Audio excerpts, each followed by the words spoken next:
Alright everyone, so today I want to talk about the Grim Forest again a bit. We've now basically reached the end of the second rotation, and I already at the beginning a bit of a video talking about the initial things that we learned about it and what the best way is to progress. And of course one of the big things was always how to build your deck, but also how to actually tackle it in the first place. So now that we have the end of the second rotation, I just want to go over a couple of the elements that you should really pay attention to if you're still struggling there, what to really make sure that you draft and how to approach this entire thing. So if you haven't really spent a whole lot of time with the Grim Forest just yet, you really should, because it's a pretty fun content element that Plarium actually added with good rewards, and there are a couple of things that you should pay attention to and that I personally think help you to progress through it. So without further ado, let's jump straight into it and have a quick look. Okay, so I basically have already completed Hard. I still have a couple of stages left where I'm currently still doing some rerolls to get proper lineups that would help me then break through them. I believe those are the only two, and I'm currently making my way through normal in order to complete all of this here as well. Now, generally speaking, when you are already in the very late game, the normal is usually something that you can just brute force your way through because you have champions and equipment that are just strong enough to deal with all of it. It gets a little bit more tricky when you are still at the beginning of your journey. Now, generally speaking, the first thing, which is probably the most important one, is do not tackle too many bosses too early. If you start struggling with some of the bosses as you start to explore things, and with some of the stages that have an end boss, it doesn't even have to be one of the big Grim Forest bosses that obviously then give you the most rewards. Just explore the map a little bit. What you're essentially looking for is, first of all, the 8 altar here. You need the redraw altar and the curio altar, so everything that you can see over there at the bottom right now. And for that you just have to explore the map a little bit. Especially also unlocking the curios here. This is actually quite nice. There are a lot of things that can really help. It's a little bit, I mean, at the end of the day, it's honestly a bit of personal preference of what exactly you want to go for. You will upgrade these from 1-star to 3-star as you're progressing through the map and you get more. And with every single upgrade that you get, you essentially get more and more benefits. So, for example, here with the Hawk Talon, you decrease the opponent's HP on the 1st star by 3%, on the 2nd by 5, and then 10 on the 3rd. So as you progress through it, you will unlock 5 of them. If you find the altars, you can slot them in, and they really will help you. Now, as you find more, you will upgrade them, of course. You can also buy them in the shop. But there are a couple that are actually really useful. Some where I would actually say, like, yeah, maybe not. For example, the decreased attack right here, my personal opinion, not really the biggest thing. There's a couple of very useful ones. If you have trouble with sustain, for example, this one can be quite nice, where you have the extra heals on turns. There's also some that stun an opponent out. You can, in this case, also go for a little bit of Grim Coins. The main part of the story is really that you want to make sure that you are unlocking all of these altars on the difficulty that you're currently playing in, so all of the curio altars, and that you get all of those benefits before you tackle the higher bosses. Now, as I said before, if you are in a situation where you have a late game account, then you can brute force your way through most of this anyways. But most of the things, I mean, even here, for example, I could easily upgrade a couple of those by going into a shop.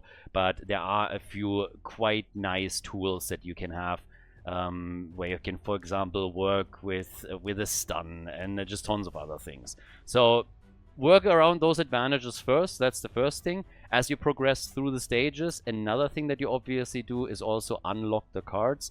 And I think with the cards, there are actually a couple of very easy ways to really focus on them. So every single time that you unlock a new level and you get cards, you have 3 that you're presented with and you choose from the 3.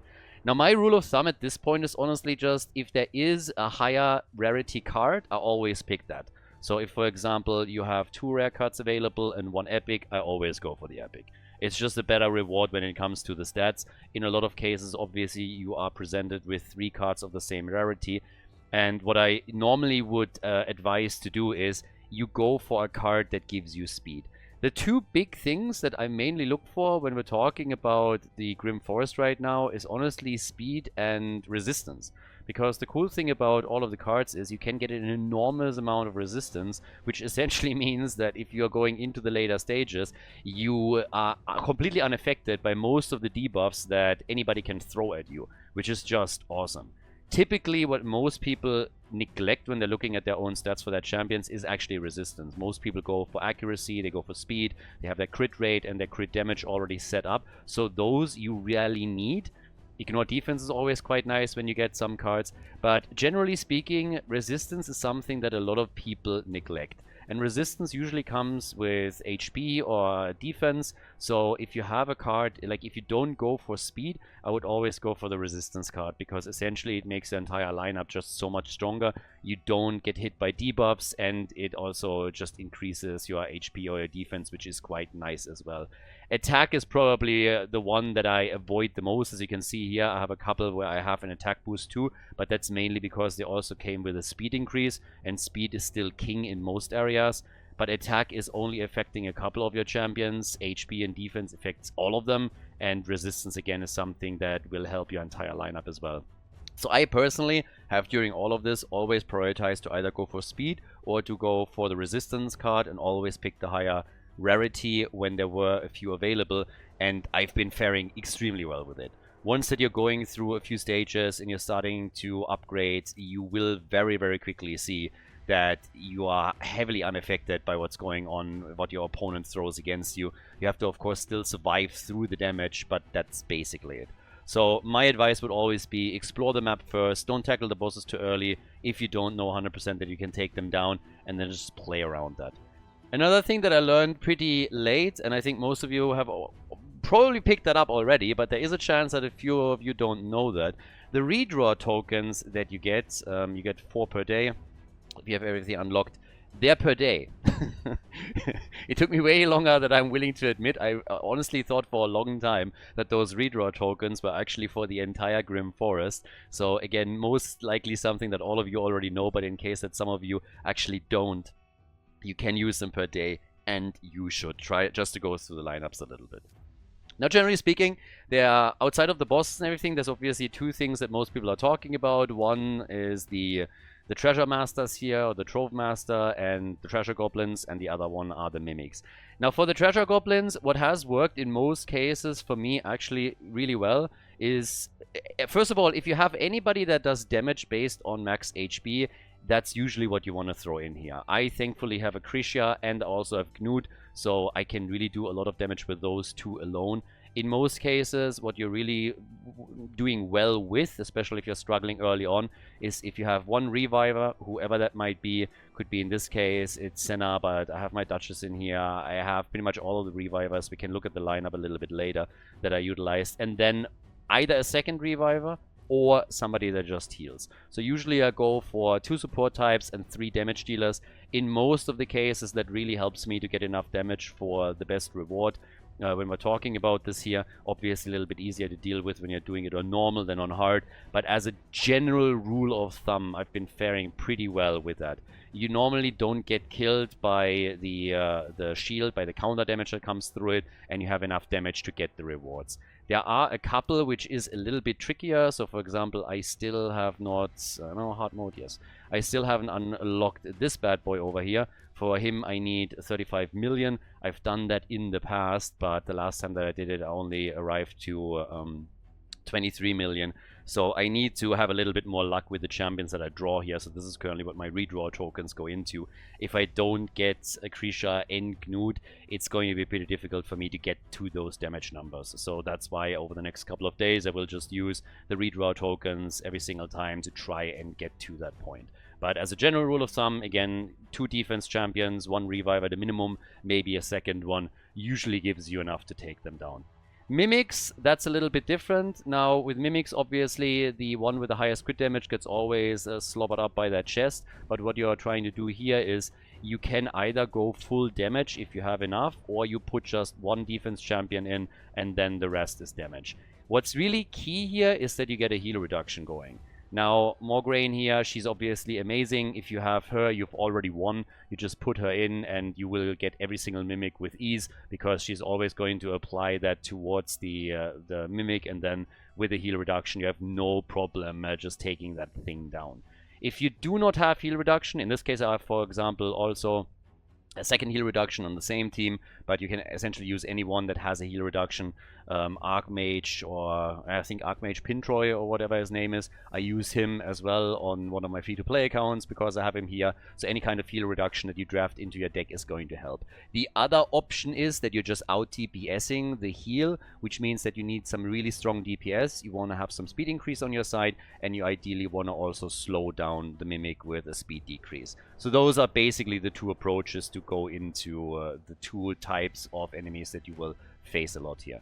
Now, when we're talking about the decks, I am still faring very, very well with the idea that came in right at the start, that you use one deck essentially for all your damage type champions and the other deck for all of your healers, your revivers, and your support. I've been using this on the first deck, I completed everything, and I'm using it here now also in the second deck, and honestly, this is working extremely well for me. So obviously the lineups are a little bit different whether you're talking about a late game account or a new account, but the principle behind it is essentially the same. It depends a bit on what kind of damage dealers you have and who you're dealing with, but just splitting the two normally guarantees that with every single draw that you take, you have at least some strong damage dealers in the lineup, and then you have your support champions over there on the other side, where you then of course not only look for heals and for buffs or revives, but you can also put a lot of debuffers in there that really help you.